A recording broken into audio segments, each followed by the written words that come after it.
Again, I'm John Copans. I work for the Vermont Council on Rural Development, and I also am a partner on the team that plans the VECAN conference every year, the Vermont Energy and Climate Action Network Conference.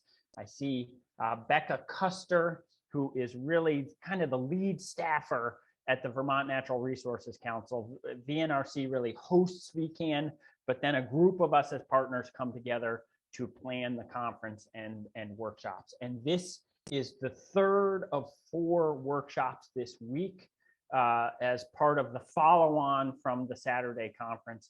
Normally, all of this would be in one place at Lake Maury Inn down in Fairley, but for obvious reasons, we've gone virtual this year and really appreciate seeing so many folks. You know, obviously we're missing some magic of all being gathered in the same room together. And it's kind of amazing that we can still do this. We can have presenters from all corners of the state, and we can have participants from all corners of the state, and we haven't all gotten in our cars and burned a bunch of gasoline to go meet up. So it's not all downsides, although I know, speaking for myself, I miss being gathered with everybody. You know, what we're talking about today is really thinking about climate resilience at the community scale. And the work that I do at the Council on Rural Development is I facilitate a couple of different programs, but so much of our work in general is about sort of the core belief in the power of getting things done at the local level and the importance of acting at the local level. As we think about challenges like climate change, we certainly need big global state solutions. But what we also know is the community scale of organization is fundamental. It's so important. I was going to give the example, look at the Everyone Eats program. That on one hand, that's a statewide program, a really cool program where you connect restaurants, you connect local food, and you connect those folks who are food insecure. That's a great statewide program, but the reality is you needed local partners to make that program happen. It couldn't just happen at a state scale. It needed to land in communities, and it took real local volunteers and local organization to make it happen. That's just one example of the kind of action that is essential and important as we think about the future. So today we are going to hear, here's the agenda for today. We've got, we're gonna hear from Jim Stiles up in St. Albans, and then we've got 3 presenters to follow. We've got Sarah Danley from the Farm to Plate Network. We've got Kelly Stoddard-Poor from AARP Vermont, and we've got Stephen Dodson, who's the sustainability coordinator down in Brattleboro. And then what I'm going to ask is for folks to kind of hold questions. We're going to have an open Q&A after the presentations. And then, you know, here's the one thing we're going to be a little bit flexible about. If the conversation is flowing, we're just going to stay as a big group and stay in the Q&A and conversation. But if it feels like this group is too big and the conversation has kind of run its course, we're going to, this is scheduled to go until 1:15. And so for those interested, we'll go into smaller breakout groups with a few prompts as a way for you to talk this. What we find is it's really important to give a venue for people to bring their own voice into the conversation. So we'll make that transition probably around, I don't know, sometime between 12:45 and 1 o'clock. So what I'm going to do first is turn this over to Jim Stiles up in over in St. Albans. And here's what I'd say about Jim. Jim was part of my Climate Catalyst cohort this past year. And I just want to give him real credit. I really enjoyed getting to work with Jim, but Jim has sort of framed out this concept of what a climate haven is and how we might sort of put our communities on a path to becoming climate havens.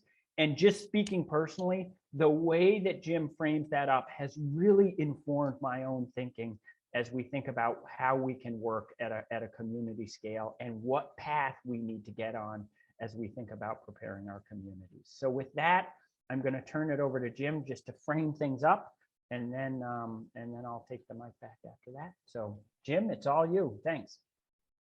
Okay, thanks, John. So yeah, I've been working in climate adaptation related issues for almost 10 years now, just expecting that, we were going to need to, deal with the impacts of what we're talking about. A lot of this led me to start to think in terms of creating climate havens. Now, a climate haven, as I think of it, is a place we create to protect ourselves from the direct impacts of climate change and to help create sustainable prosperity in the face of the impacts of climate change. A lot of people have already done a great deal of work on turning homes, individual homes, group homes, whatever, into climate havens, making super insulation, all that stuff. That, homes can be climate havens. You could have climate havens really at any scale. We could make the entire state a climate haven, but so many of these issues really come together at the scale of community. And that's, I think speaks to John's John's, points about the role of community, the importance of community in dealing with all this, because, people are right there. Issues of walkability are big and span lots of issues and come into focus in communities. And that's just one example. So, that's, I'm certainly, hopefully you've in fact got some questions about that, but let me continue on and talk about the other idea that I think is potentially useful for people as in VECAN in particular. Of course, there are town energy committees. I've been on town energy committees in the past, not at present because there isn't one in St. Albans, but you guys, you know all about energy committees, and the work you're doing is tremendously important and tremendously helpful, in fact, in creating some degrees of resilience. But that tends not to be the main focus of energy committees. Reducing energy consumption, reducing greenhouse gas emissions, saving money, those are all great jobs, but they don't speak to creating climate havens, at least not directly. And so I've proposed the notion that, their climate action teams could be created to create more of a focus on creating resilience, on adapting to climate change. Now, there's lots of ways that could be done, lots of forms it could take. You could have an additional climate action team, which would exist in addition to an energy committee. It could be a subgroup within an energy committee. There's no limits on how that would be done. But personally, I feel, climate adaptation, resilience, and all those issues, they're a big issue, and we really need to get very serious. And it may call for, some new ways to organize ourselves to get those jobs done, because, climate action like that can be very simple steps. There are lots of simple things that will increase resilience, but some of the steps are very complex, just like some of the energy committees take on huge tasks. But then based on what the innovative things that those big efforts do, other people can follow, other communities can follow. So, but that's all stuff that I envision happening in some regard with climate action teams. So that's the basic stuff I was going to present today, and I'm happy to take questions whenever. Awesome. Hey, thanks, Jim. Really appreciate that framing. And, one thing I think about as you frame out this concept of climate action teams is maybe that work integrates into an energy committee, right? Maybe an energy committee expands its focus to include that work of resilience. Maybe it's a subgroup. Maybe there's a subset of an energy committee who does that work, or maybe it's a collaboration with the Conservation Commission or some of the other, a planning commission, some of the other players in a community who might also be thinking about that work as well. So that seems to be part of what you're framing up, is maybe it's something new, or maybe it integrates into some of the existing entities that are already working in community. You know, there was a story a couple of weeks ago, maybe a month ago, about the Climate Council, and it talked about a little bit of this tension between quote unquote mitigation and adaptation. And I'm forgetting who it was, but somebody used this as a metaphor, and I just feel like it captures things well. You know, let's imagine we're on a boat, and that boat springs a leak, and you've really got to work in two fronts at that point. You've got to deal with the leak, right? You've got to stop taking on water if and how you can. But you know what? You also need to be finding life jackets, right? You need to do both. If you want to address the problem itself, and you also need to be preparing for that awful eventuality, which is that that boat is going to go down. And that's kind of a stark metaphor. But as we think about that tension between mitigation and adaptation, it seems like that working on both fronts is really essential. And trying to find those efforts and initiatives that actually do both. They both mitigate and reduce emissions, reduce our contributions, and also make our communities more resilient. So I see a question in chat, and let's hold that. I think that's a great question, Diane. But Jim, I think let's get through our presentations and let's remember that question. And feel free to put other questions in chat, folks, as they come up, and then we'll get to those in the Q&A. So our next presenter is Sarah Danley from the Farm to Plate Network. Sarah is just we ask Sarah at VCRD, we ask Sarah to come along with us in a lot of our work in communities. Huge appreciation. And, you know, one point I'll make in terms of our presentations is, as we think about this work, some of the organizations and partners, maybe they're not climate organizations. When you think about, and Sarah, you can describe the mission of the Farm to Plate Network. Certainly climate change is on the list of things you're working on, but maybe it's not core. But that doesn't mean that there aren't strong partnerships to be had with organizations like the Farm to Plate Network. So Sarah, with that, I'll turn it over to you. Great, thanks, John. Thanks so much for having me, everyone. I do have a few slides to share, but first I'll give like a really brief overview of what Farm to Plate is and where I'm going to be coming from with this presentation. So the Vermont Farm to Plate initiative is a statewide initiative to strengthen Vermont's food system. It was actually created by the legislature back in 2009 and was reapproved in 2019. And it consists of a 10-year strategic plan for strengthening Vermont's food system and a network of over 300 businesses, organizations, community groups who are partnering together to actually implement that plan and make it happen.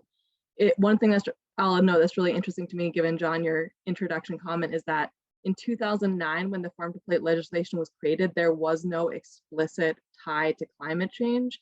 At that point, our legislative goals were to increase access to local food for all Vermonters and to increase jobs and business viability in the farm and food economy. When it was reauthorized in 2019, at the program's request, the legislature actually added in a new legislative outcome of increasing environmental resilience in the face of climate change.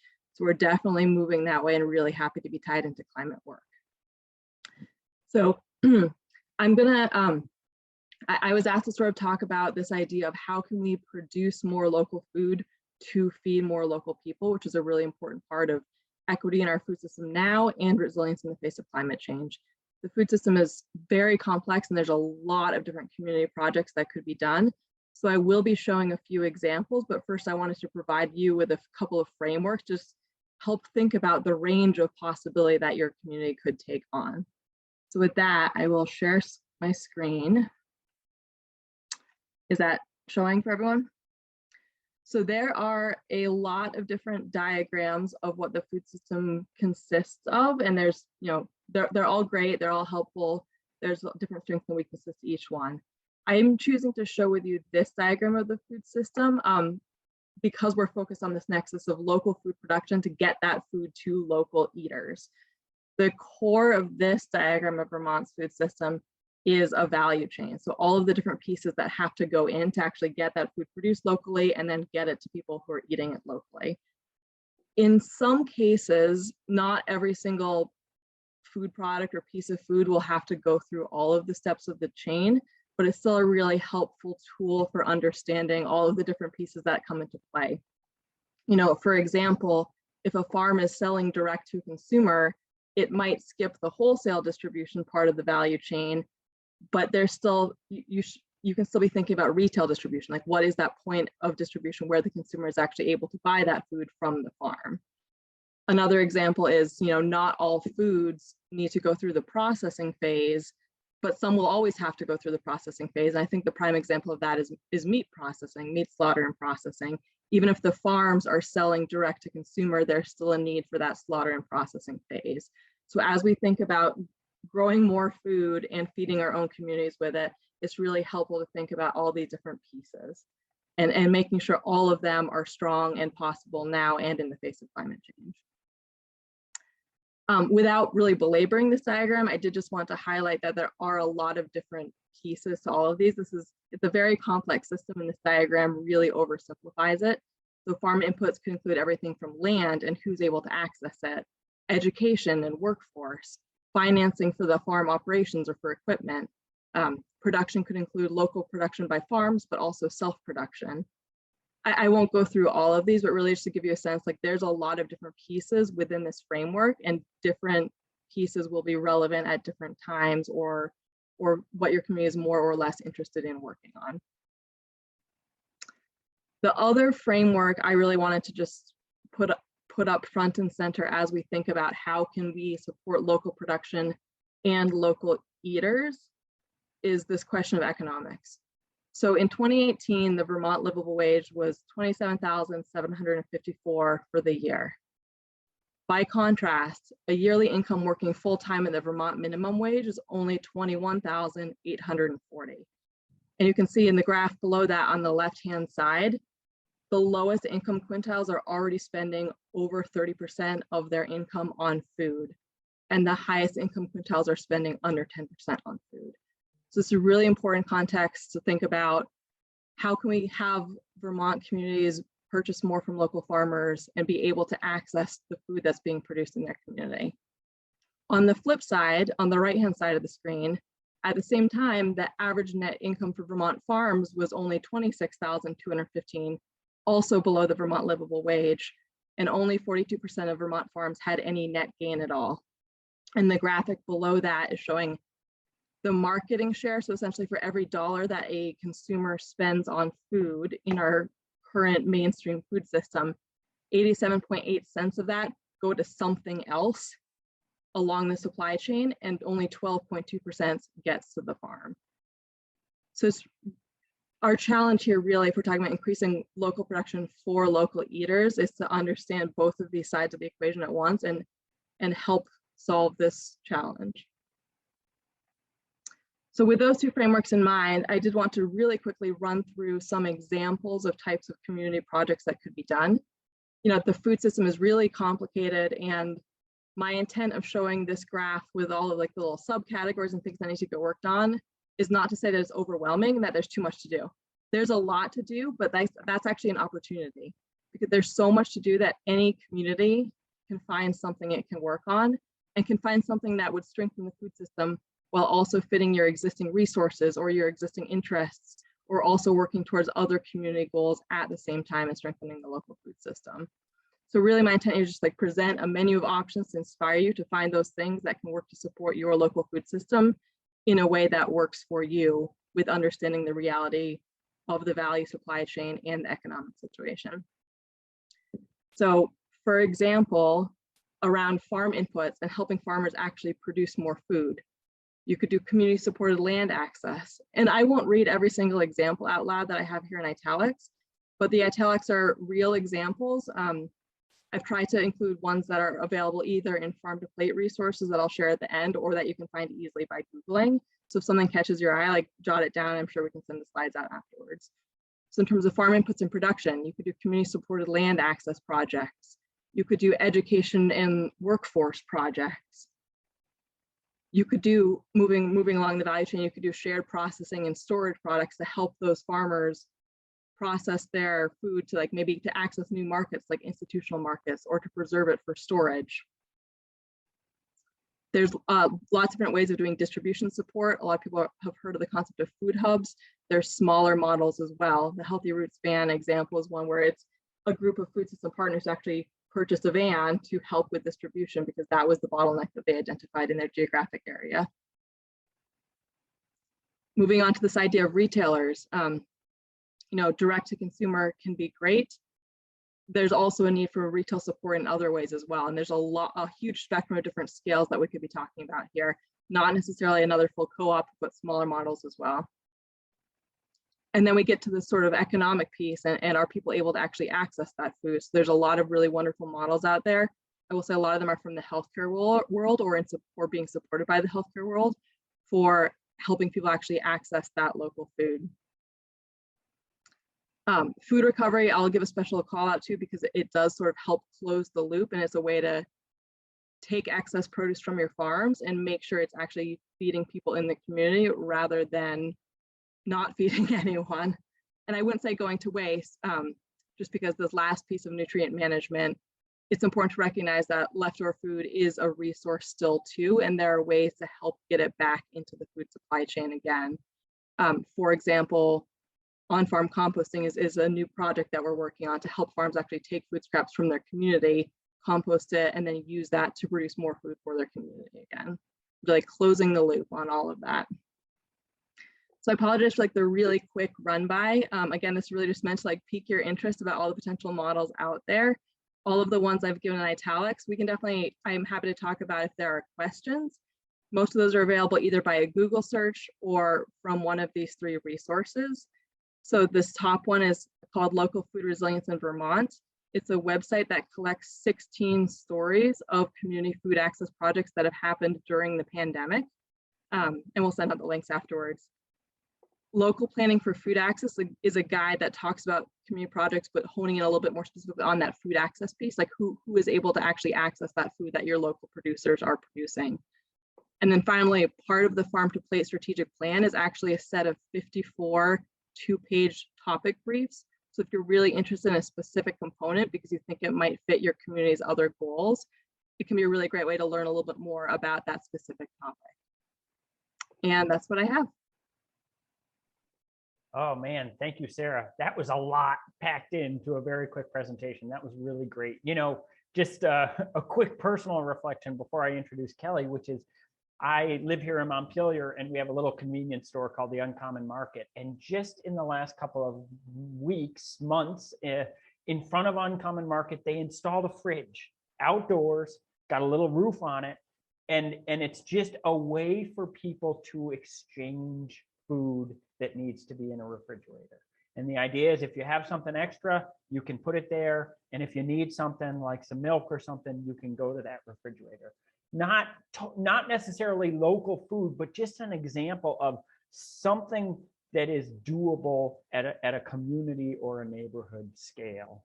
And there are examples like that. I think Sarah shared some, and there are more going on all over the state. So really good opportunities to think about that food system. So next up is Kelly Stoddard-Poor from AARP, who's going to talk about sort of the walkability, the bikeability, the accessibility of our communities, the ability to get around. And so really appreciate having Kelly with us today. Wonderful. Thank you so much, John. I just want to make sure everyone's able to see my slides. Okay, excellent. Great. Well, thank you to VECAN. Thank you to VCRD as well, and to VNRC for hosting the workshop and inviting me to be able to share a little bit about some of the work that we're focused on in regards to mobility, which is one of my most favorite subjects to talk about and to work on. Many of you might be familiar with AARP. Perhaps it's from unwanted mail in your mailbox when you turn 50. But I just want to let everybody know about our mission, which is to enhance the quality of life for all as we age. And a big part of our mission is focused on how we can support communities to be more livable for people of all ages so that they can live and thrive in independence. And so I lead our livable community work here in Vermont.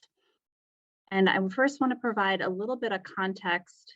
Oh, hold on, my slides aren't advancing. There we go. All right. So provide a little bit of context in why livability matters so much when we're preparing and planning for our communities. So here's an image of the age shift that we will all experience across the country by 2030. The darker the blue, and if you can't see Vermont on the map, you can just change the view section on your screen so that the pictures of everybody is separate from where the map is. And so the darker the blue represents the higher percentage of those over the age of 65. And I think it's really important when we look at 2015 to 2030. So in 2015, there was 46 million Americans over the age of 65, and by 2030, there'll be 76 million Americans over the age of 65. So for the first time ever in 2035, older adults over the age of 65 will outnumber the number of children in this country. And so I just think it's really important. It's a statistic that sort of has startled me when we think about what our country will look like and how we're preparing for our future. And in fact, I think it's also really important for people to understand that it's just not a baby boomer blip, that we are all living longer, healthier lives, which is a really wonderful thing. For instance, my 10-year-old daughter will have a 50% chance of living to 100 or older than that. And so this is what our demographic shift will be looking like for quite some time.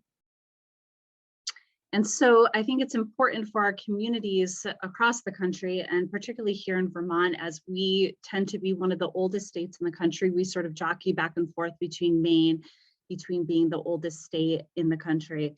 But how are communities preparing for this demographic shift? How are we designing our communities so that we can really support people across the age spectrum? Since the 1920s, when cars were first introduced, our communities have been designed around the movement of vehicles. And we have designed our housing as well to really be focused on a nuclear family of 4, 2 parents and 2 children. And so we have a lot of single family homes with large yards that are spread apart because we use our car to get around everywhere. But those needs are changing, and it's not just changing among older adults, but it's also changing among younger adults as well. And so I always like to share this slide because often we put sort of baby boomers and millennials in completely separate buckets. But what we're finding is really there is such an overlap in desire of what millennials and baby boomers want in their communities. And according to the National Realtors Association, and this was done pre-COVID, but the top 3 things that people look at for when they're buying a home is convenience to job, which in some ways doesn't matter at the moment, but we'll see how things begin to shake off. And also housing affordability and the quality of their neighborhood. And so when thinking about quality of neighborhood, it's access to safe parks, it's access to grocery stores, to libraries, and to bus stops as well. So to get a little bit into some of our transportation options and thinking about how you all are planning for your communities, talk a little bit specifically about pedestrian and also bikeability as well. So I want to share this slide. It's pretty jarring when looking specifically at pedestrian safety. And this is from Smart Growth America, their Dangerous by Design report that came out this year. And looking at the last 4 years and looking at the increase in pedestrian fatalities. And I think what is really important here too is to know that the risk is not the same for everyone. And so older adults, people of color, and people walking in low-income communities are disproportionately impacted and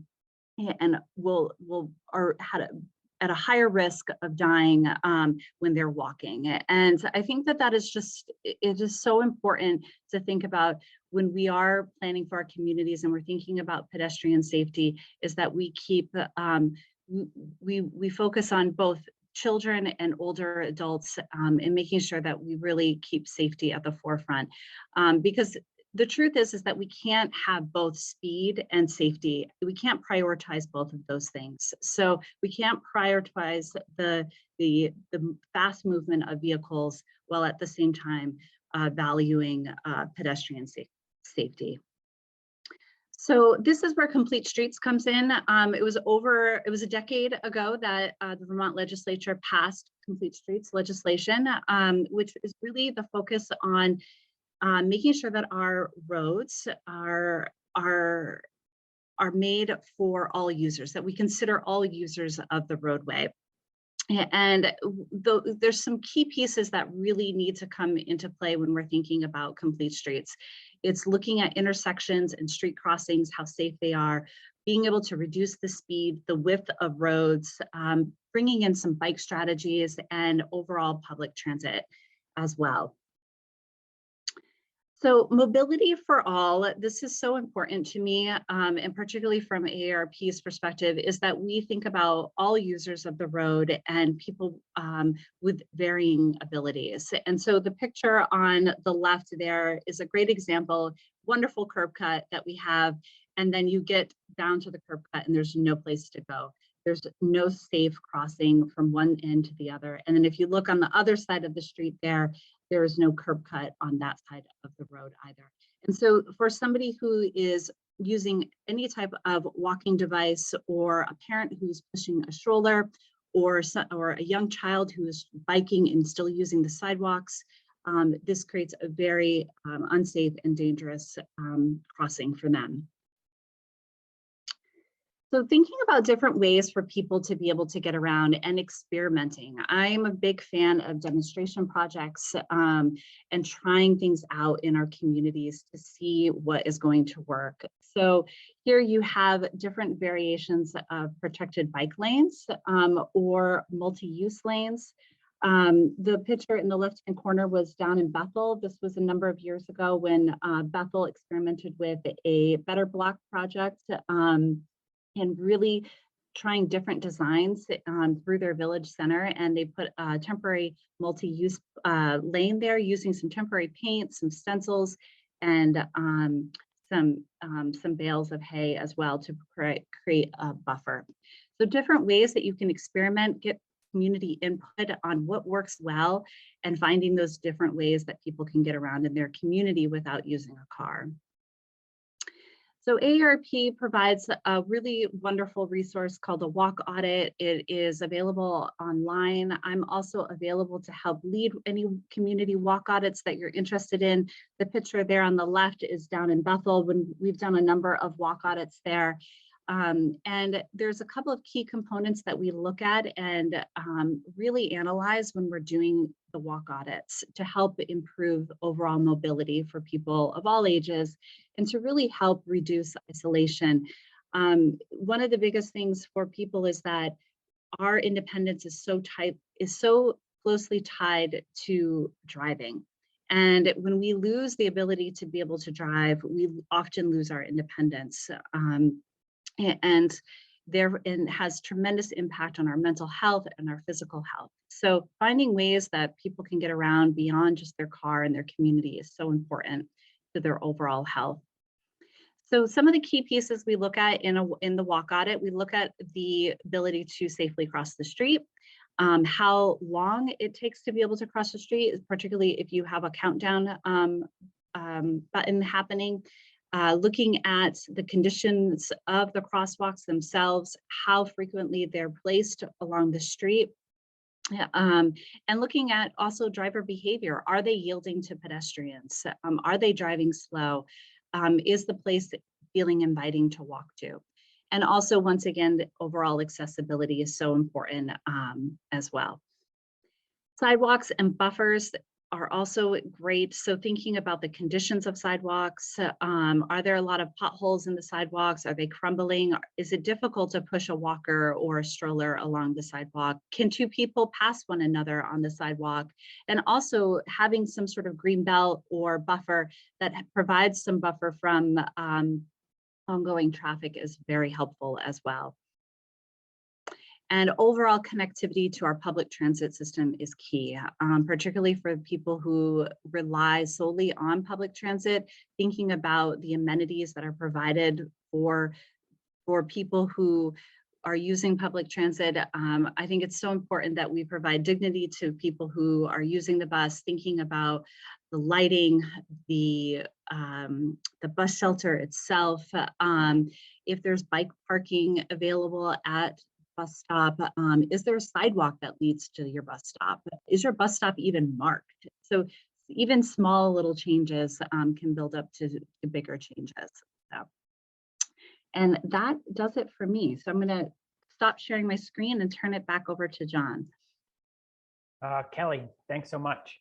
You know, I feel like I've given these presenters an impossible task, which is 5 to 7 minutes to cover a ton of material.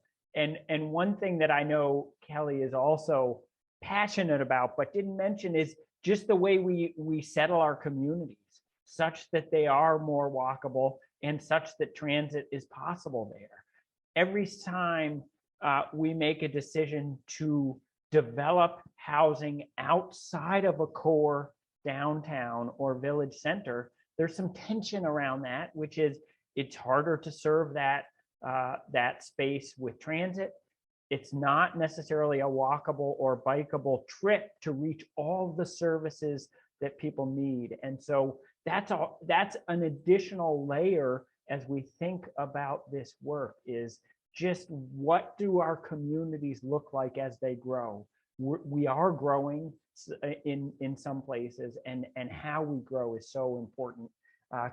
Kelly had a great op-ed with Katie Gallagher from the NRC on this very topic recently. I'll paste that in the chat if folks are interested in reading that as well. So thank you so much, Kelly, for that. And now I'm going to turn it over. You know, I got to know Stephen Dotson because he was part of my Climate Catalyst crew as well a couple of years back. And I grew up down in Brattleboro. I'm a Brattleboro guy at heart, and Stephen's the sustainability coordinator down there. So he's going to share a little bit of how he thinks about resilience in his work for the great town of Brattleboro. Thanks, John, and thanks to all the presenters thus far. I'm really happy to go to at the end and kind of be able to talk both at the really high level and then dive down into the weeds a little bit.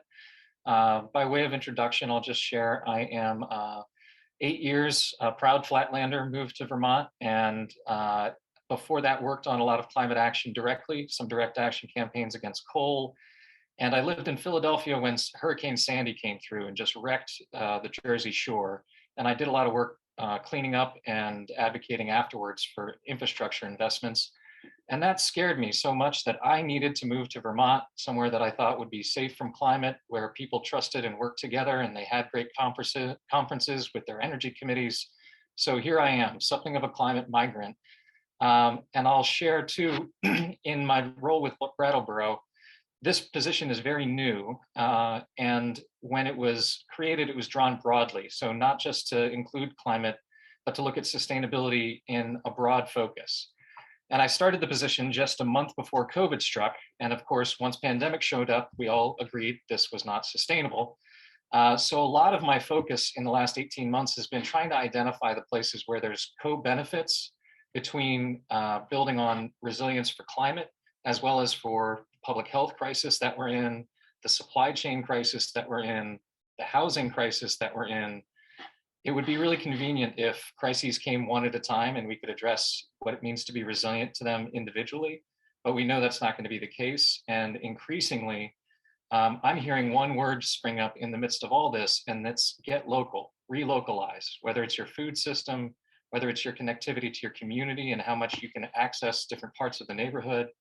And what I want to go into a little bit are the soft systems of community building and the mutual aid phenomenon we saw, and how much our ability to communicate and trust one another in those moments is key to building resilience, because each event that we have, each disruption of our quality of life, no matter how it comes, right? There's an opportunity to learn and a mandate to organize new ways of approaching this, because we haven't dealt with things like pandemic in this way. So I want to zoom out and say resilience to what, right? The things that really concern me, extreme weather events, are what I think of when we are talking about climate. We're talking about floods and fires, hurricanes, droughts. But I think beyond that, we've seen public health issues are huge and can disrupt our quality of life. Cyber events are starting to really become more prevalent. And beyond that, there could be electromagnetic events that interrupt our technology and bring a lot of things that we rely on to a real standstill, either by an event with the sun or new weapons that we're making with electromagnetics. So that's the doomsday guy, right? I want to be looking to try and increase resilience against all these things. So when we find places like the food system where all these things overlap, that's where I feel like there's a lot of momentum to build on within community and bring people together. So I'll keep coming back to food because I think it's so central, not just across the sectors that we're looking at, but also just to the fabric of community and to the ability to build relationships that can then be operationalized in a crisis to respond in a resilient way. So part of what I also like about resilience is that it skips the debate around climate. We have to be resilient. This is happening. It's already happening to us. How do we strengthen and fill in the vulnerabilities within our community to be able to respond with a better, more integrity? Here in Brattleboro, we got a little bit of training in that before COVID because of Hurricane Irene, and a lot of the state did too. We saw one of our most vulnerable communities hit hardest by the flooding. We're home to the largest mobile home park in Brattleboro, in Vermont, and they're right on the Whetstone Brook. And a lot of homes got washed away, and a lot of people are still living in the floodplain. So seeing that happen and seeing the community respond, what was it now, 10 years or so ago? That was a drill for us. And a lot of the lessons learned then became fundamental assets that we were tying into and leveraging when the pandemic struck. So I appreciate that resilience ties into equity, because you're only as strong as your weakest link. And so it implicitly avoids the debate over climate. It includes the focus on vulnerable aspects of our community, and it's actionable now. You know what you need to do now. So moving on from that, I just want to talk a little bit about the mutual aid phenomenon that we saw spring up after the pandemic struck. Now, in my mind, this was a great example of how we had certain kinds of organization to map our communities, but it wasn't sufficient to handle the needs of the moment. In our case, we needed to get masks to people. We need people to get medication, but they're in quarantine. We need them to get those everyone eats meals, but how are they going to get them when they can't come out of their house? So I'm going to share a screen right now and just show how we remapped the entire town to try and enable this all to happen. And this was done by volunteers, community members. It was not a formal effort by any town institution, so to speak. It was the Brattleboro Area Mutual Aid Group that just self-organized. So I'll let you know, Brattleboro's already mapped and broken into districts for voting and for all these other purposes, but those districts have no relevance to how the community actually organically functions. These maps have much more of that built in because they're an expression from these neighborhoods, how they interact and who can support one another. I'm trying to hold on to this map. I think this map is a critical map for Brattleboro in the future in how neighbors can support neighbors and how we can look at redistributing resources in moments of need according to organic community, not just kind of our projected boundaries of community. So we're at a point right now where people don't trust each other very easily. Our dialogue is pretty divided. And when what was most unique in my mind when pandemic struck was there was an understanding and an awareness that we had to work differently and we had to respond now. So you guys have heard of crisis capitalism. I think there's crisis community organizing. And I think we saw a lot of it happen during the pandemic. This picture is an expression of that, but I think the Everyone Eats meals are an expression of that. I think there's a lot of ways in which we saw new partnerships form, people be open to new ideas, and holding on to those gems and those opportunities and not just falling back into the business as usual stance has been one of the efforts I've been trying to make to preserve those gains.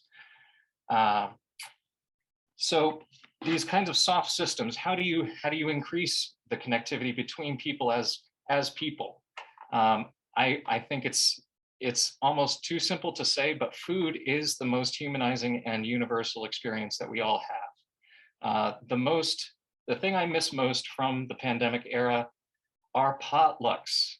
And I think we greatly underestimate the power of the potluck as a place that people come together, rehumanize, relocalize, and see themselves as part of the same space in the same area, neighborhood, ecosystem, and share their concerns.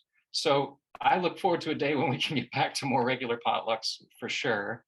But finding other ways to bring people together for new and unlikely collaborations, that to me is a big piece of what resilience means. And seizing the opportunity when we have each one of these disruptive events to learn from and see where our systems are actually connected, but we didn't realize it. A lot of this relocalization piece comes in my mind from the fact that we've become reliant on a globalized system to provide a lot of our resources. And the anecdote I'll tell from my own life, here in Brattleboro, we're home to CNS Wholesale, largest distributor of food in North America, but our shelves were running empty. And we have a manufacturer of PPE elastic for masks and such, but we didn't have enough masks. And I live a block away from a toilet paper factory. So, I mean, the systems weren't serving us. And what I hear when we talk about food, when we talk about transportation, is making these systems change and change through means that are directed by community and because community knows how to talk to one another and work together. So improving that civil discourse, building that trust, that only comes through sharing moments of shared experience, shared hardship, vulnerability, the ability to stretch yourself, go outside your comfort zone. It sounds like the camp counselor kind of rhetoric, but it's true for all community building, not just what you have at like a summer camp or whatnot, right? So I guess I want to try and wrap up here, but just to say, I get the privilege of working with all these different groups in the Brattleboro community. I work with the Energy Committee, but I'm also with the Conservation Commission and Planning Commission, Tree Committee, all these others. And there is such an opportunity that I think we sometimes miss out on by siloing different principles like resilience within one sector or another, and not thinking of them as a characteristic of community that really starts with us, extends out into the hard systems that support us, but that we are driving and we have the ability to change. So I think I'll leave it at that for now. I'm not sure how well I did on time. So thank you for the opportunity to share. Hey, thanks, Stephen, so much. Really appreciate that and appreciate all of our presenters. Can we just give sort of a round of applause for all of our presenters. I'm going to get right into some Q&A. That's some of it's getting addressed in the chat, but I think it's also good to just talk it through for those of us who aren't reading chat. Here's a specific question from Mark Kennedy about, is there a process to lower a speed limit in a residential neighborhood? Kelly, I think maybe you had a response to that, but yeah, great question. So there is a process. If it's a town highway, it does have to go to the state. I think it's called the State Traffic Safety Committee. And and they have to come out and sort of do their own speed audit. But if the road is within the jurisdiction of the town, then there's a process within the town that you can work with the town to lower the speed limit. But there's other ways too to think about how we can help lower the overall speed, because often, it sort of goes back to this design piece, is that we've designed our roads really wide, and so it encourages people to go fast. And so ways that we can think about narrowing the road, even if there are fog lines, bringing those fog lines in, thinking about street trees, thinking about other ways that you can provide safe crossing across the road. You can sort of get creative, and that's where the demonstration projects too can really be helpful. And Local Motion has a wonderful trailer that they have that's available for communities to do pop-up experiments, right? So thinking about if you wanted to put in a temporary bike lane on that road, create a buffer there, try out a crosswalk and provide bulb outs where the crosswalk is, right? So sort of testing things out is really helpful, because it also spurs community input into the process and gets people a bit more engaged. And ultimately, I think it results in a stronger project. But I'm looking forward to connecting with a bunch of people that I've been chatting with, Mark and Jeff, and thinking about ways that we could, do a walk audit, find ways that making some recommendations to the town to be able to, really help reduce the speed that people are traveling. Thanks, Kelly. Hey, I don't know if you mind, Bill Cunningham, if I put you on the spot, but you said something in chat about sort of trying to collaborate as opposed to compete. Bill is with Tri-Valley Transit, so a really important partner. And I think of our transit providers as key partners in this work. But I think sometimes probably folks on energy committees aren't sure how to collaborate with their local transit provider. So I don't know if you have anything to add there, Bill. Yeah, thanks, John. We certainly need that collaboration. Our priority is not necessarily our bus and where that runs. We need passengers that have safe sidewalks to get to bus stops. We need folks that have safe roadways to ride their bikes, to get to our bus, to put their bike on the bus and perhaps take it to Burlington, then take their bike to work and then travel back on the bus. So it often seems like we're competing for the same resources, but in reality, we have to work together. In rural transit, we run deviated fixed routes. We can't have the number of stops in every neighborhood that everyone would like to make transit convenient.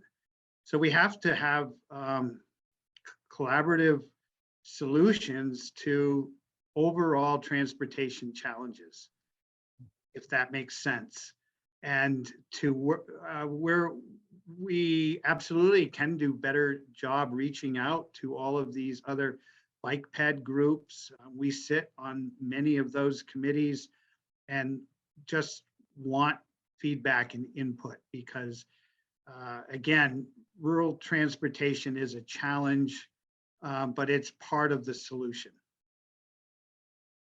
Absolutely. All right, thanks, Bill. Stephen, you want to have something to add? I just wanted to chime in on that because I'm so in favor of public transit. I'm working with SEVT right now to try and promote and encourage people towards that. One of the pieces I think we miss in the active transport conversation, and what does it mean to put the infrastructure in that becomes more bike centric, brings things away from cars, brings down the speed. We talk about parklets, we talk about redesigning our streets. We don't talk about the accessibility to bikes though. And especially in this moment when you can't order a new bike without it being back ordered for 6 to 8 months. But I know for a fact that, 2 out of 3 people have some old bike in their garage or their basement. And there's examples around the state in Montpelier and elsewhere of the old spokes home model. I really think that one of the most powerful things we could do in this moment, and again, co-benefits, right? The pandemic effects of mental health, needing to get out, supply chain disruption, and then energy, transportation, concentrated development.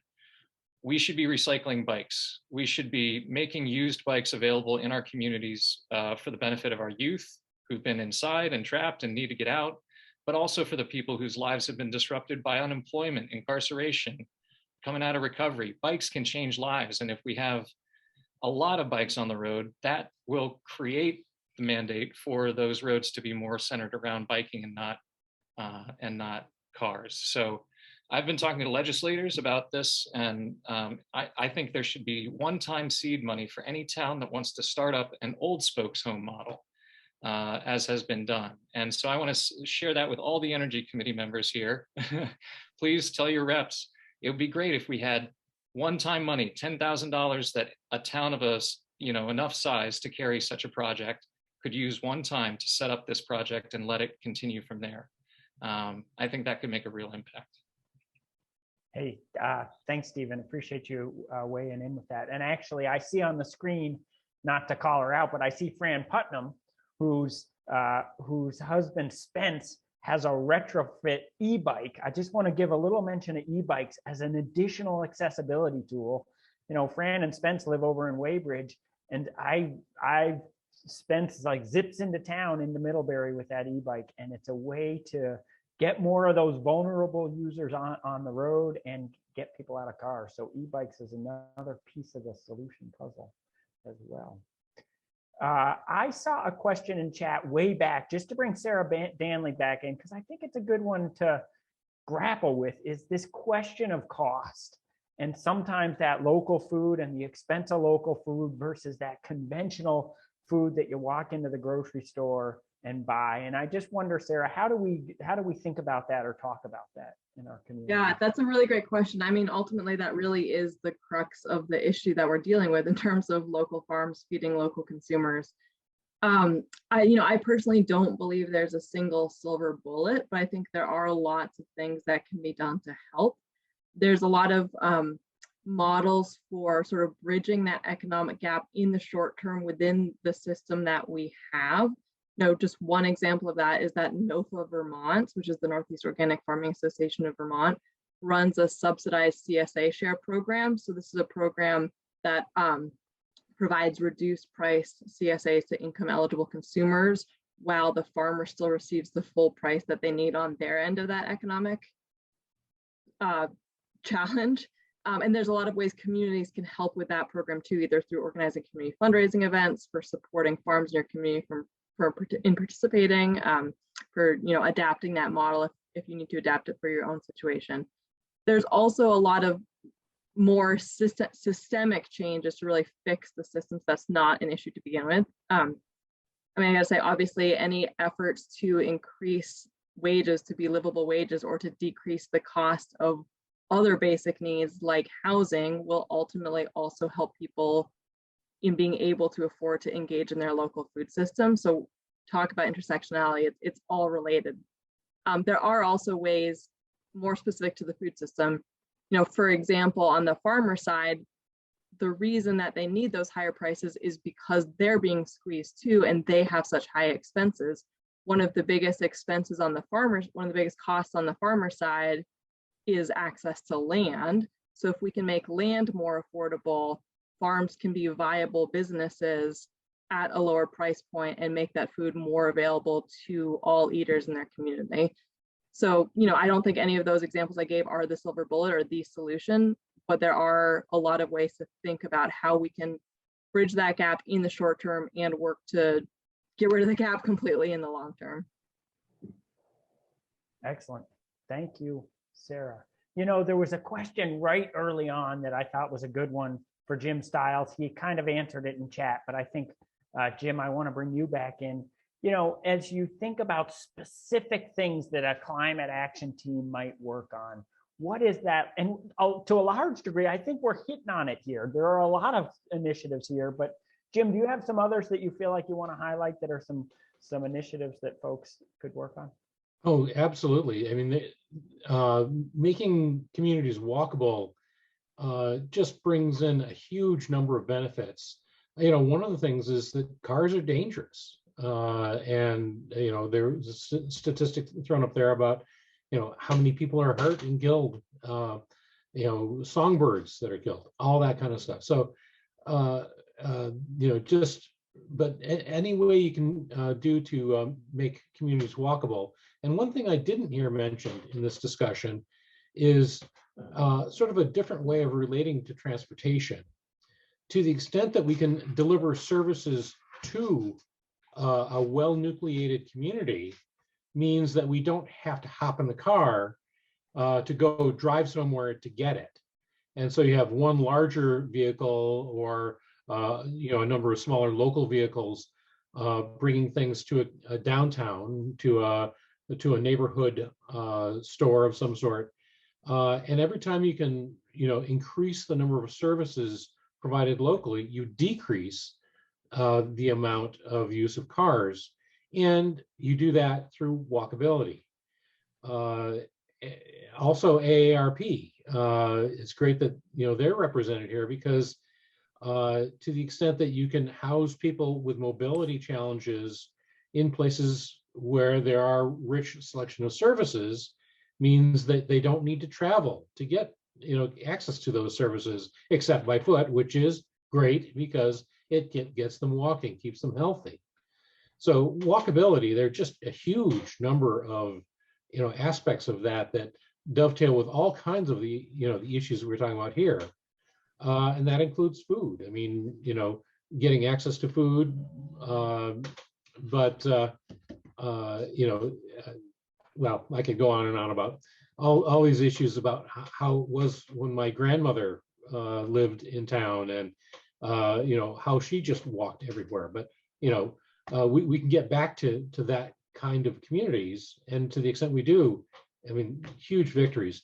Also, soil health is someplace that lots of different issues come together. And again, food, again, you know, community, making all that access to those things walkable. It's all part of the vision of a climate haven. What a climate haven can and should be is, you know, sort of part and parcel of that. I've got 4 pages of notes that I could go to, but I guess I don't have time for that. So. Well, thanks, Jim. That's some great, great perspective there. I wonder, you know, I just want to open it up a little bit and see if other folks have, feel free to like raise a hand, share. Is there something you're doing in your community or your work? At this point, we've got about 10 minutes to go for those interested in sticking around. And so I see Fran with a hand up. Yeah, go for it, Fran. Well, one of the reasons I joined this group today is because I've been working with Bethany Berry, who's also on this call, on creating Addison County pollinator pathways, and also working with college students rewilding the campus. And the idea there is to build resilience, not for humans necessarily, but for our insects, our birds, all the wildlife that we depend on. And this is something that we haven't talked about today, but if anyone's interested in learning about the pollinator pathways program, which is in something like, I don't know, 150 towns in New England, you could email us. And we feel that this is important, not just in general, but because climate change is really stressing our plants and animals and so on. And we really have to pay attention because the loss of biodiversity it's a crisis right alongside the climate crisis.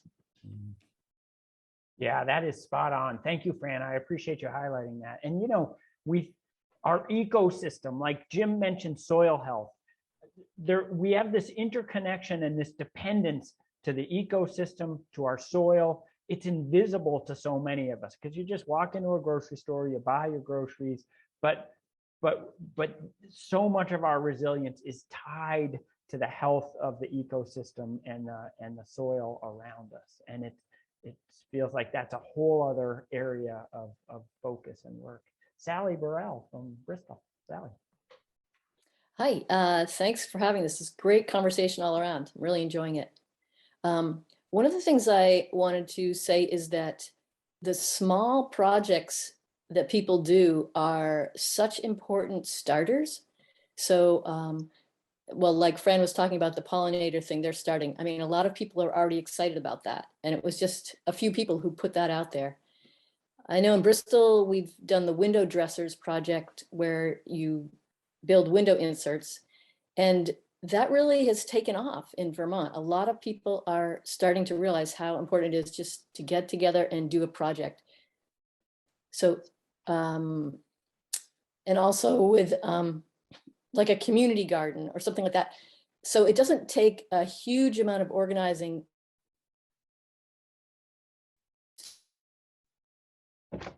Oh, Sally seems to have frozen. Is it just Sally? Sally, we've lost you. I think, Jim, you want to chime in Yeah. quick? No, that's fine. All right. I'm here. Sorry, Sally. Shoot, you want to finish your thought quick? No, I think I basically got it out there. Just don't always wait for a big, conglomeration, but just get going on small things, and it really makes you feel good and starts things on going. Yeah, and sometimes, like, window dressers being a perfect example. Yes, you're creating window inserts. Yes, those window inserts have value, but a huge part of the value is just getting connected to other people in your community for those builds, getting to know one another, actually getting into the homes of people who want those window inserts and getting to know them. It's that similar with walking and biking. You think about my kids, when I drive through Montpelier, they complain because I drive so slow driving through downtown Montpelier. But the reason I'm driving slow is because I really would much prefer to be walking down the sidewalk and talking to the people in my community. So like the best I can do is just drive really slow and look out the window at people. But like if we're on foot or on a bike, we are communicating, we're connecting. And those little incidental conversations are part of what strengthen our community and our sense of place. So it's like thinking about all of those different benefits to this work. Anyone else? Who else has something to add to this conversation? Stephen makes a point. Oh, I see Spence. Spence, go for it. Yep. Well, I think it's important for us to keep our eye on the ball here with the fact that the state's climate action plan has now, or a draft of it, has now been released. And I've got two thoughts about that. One is that this is a statewide plan that is going to require a lot of investment and a lot of dedication at the state level. And we all need to watch this process and be prepared to step in and support it. There are plenty of naysayers who are going to work to walk it slow or discourage us somehow. And we need to really pitch in and help on the state level in the policies that are needed to implement it. But I think also important is that this is not really a local plan. And for it to be successful, we have to work at our own local level. And in Addison County, we have an organization called the Climate Economy Action Center, which is doing a climate action plan for Addison County. And it was coincidence that they overlapped, but we are looking at the state's climate action plan to make sure that we are consistent with it and that we're prepared to work on the ground to do the things locally to help implement it. So two things: watch it at the state level and be prepared to support it, and look at the plan to see ways that you can actually implement it locally. Great. Thank you, Spence. I think we should probably wrap things up. I'm actually going to, Becca, I'm putting you on notice. We have another workshop tomorrow. Sarah Brock from Vital Communities and I, and Becca Custer from VNRC and VECAN, and that's really around the skills. It's kind of a skills session for town energy committees. Really would encourage you to join that conversation if you're able to. And then I want to bring Becca on to talk about January and February, just to make a quick pitch about that. Yeah, I'll be brief, but we are continuing offering workshops throughout this coming year. We have 4 planned in January and February just to continue to engage with you all and also explore some of the topics that we've talked about in the conference so far, and then also ones that we weren't able to get to. So I'll brief up some of the topics. The first one is on regional and local capacity building and staffing. Another one we have on supporting low-income Vermonters in energy efficiency and weatherization, which we're co-hosting with our partners at Efficiency Vermont. Another one on easy and effective communications, taking a little bit of a deeper dive into the recently released VECAN communication toolkit for energy committees. And finally, we're doing a mid-session legislative update in late February. So I'll put a link to learn more about those workshops in the chat and also to register. But these are not the only ones we're offering, so stay tuned for more that we announce soon. Thanks, everyone. Thanks, Becca, and huge appreciation to Becca for all of the work she did putting together this conference, helping with this workshop, and just in general supporting VECAN. So thank you, Becca. And as we close, huge appreciation to Jim Stiles, to Sarah Danley, to Kelly Stoddard-Poor, and to Stephen Dodson for being willing to come in and get us thinking about these topics. So much important fodder here as we think about the work we're doing in our communities. And I guess most importantly, thank you to you all for giving up and coming in for this hour and 15 minutes and for the work that you're doing every day. It's so, so important and so valuable. And we just have huge appreciation for all that you are doing in your community. So thanks so much, everybody.